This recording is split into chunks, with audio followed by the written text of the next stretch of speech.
Swami and the crocodile. Swami was one of the brightest boys at the mission school. Although, like some other boys, I know he was a brighter at play than at work. He had been attending the school for 2 or 3 years.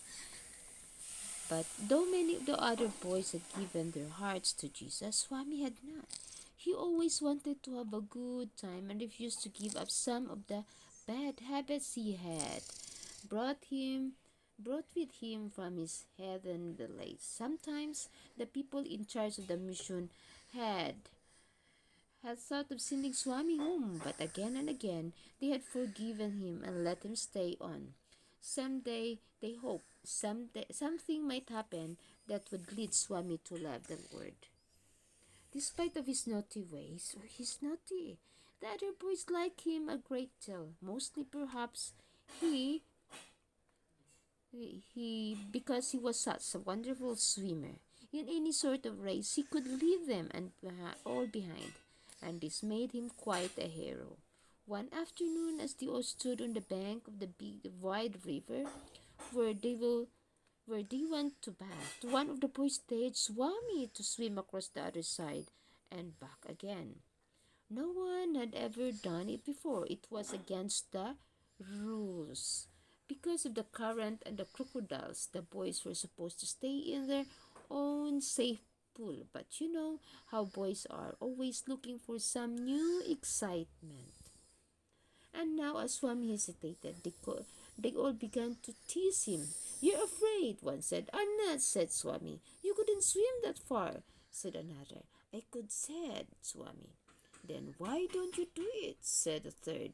"Maybe I will," said Swami. "Maybe I will." See, he's trying to. But as he said, he did not go in at once. They taunted him some more. "Let's see you go." "Let's see you do it," they cried. "Well, count and see how long you take." "All right," said Swami, "I'll try." "Mind the crocodiles," cried someone as Swami slipped into the river, into the water. "Don't worry about the crocs," he replied.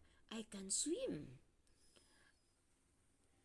"I can swim," he said, "faster than they can," and he was off. With powerful strokes, he worked up against the current, then over toward the middle. While others held their breath at the daring feat, Swami drew nearer and nearer to the opposite bank. At last he stopped swimming and began to walk out of the water. At this, all the boys clapped their hands and shouted, "Well done, Swami, well done."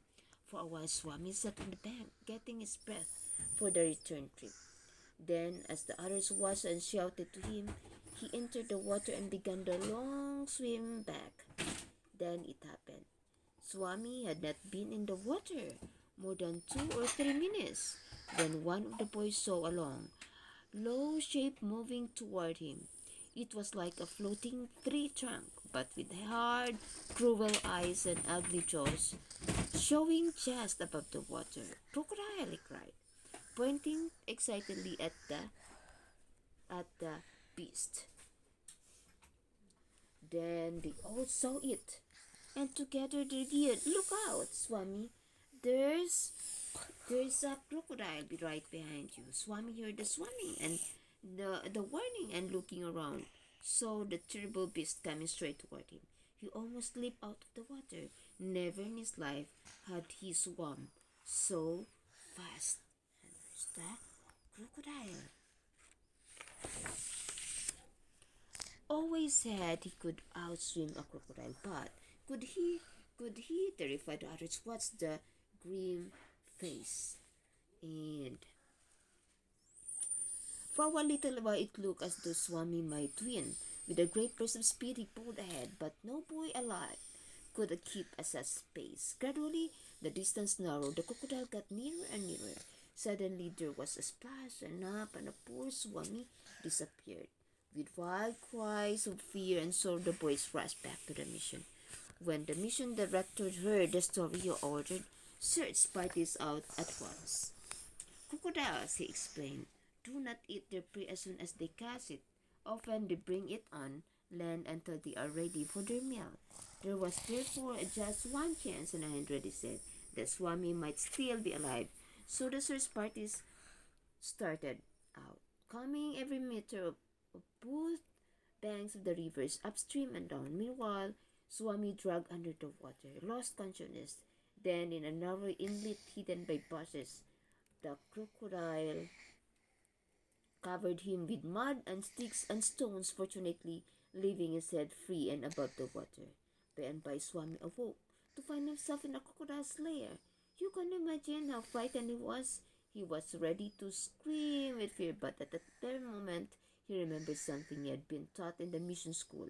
He thought about Jesus. Jesus, he cried. Save me from the crocodile, and I will be your boy always. Even as he cried out, he heard the tramp of feet.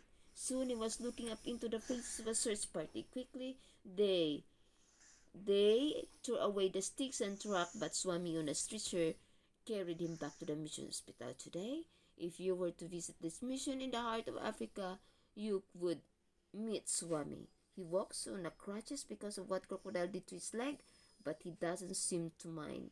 There's a joy in his face that is wonderful to behold. He is one of the finest Christian lads you could wish to meet anywhere. Thank you for listening. Have a nice day.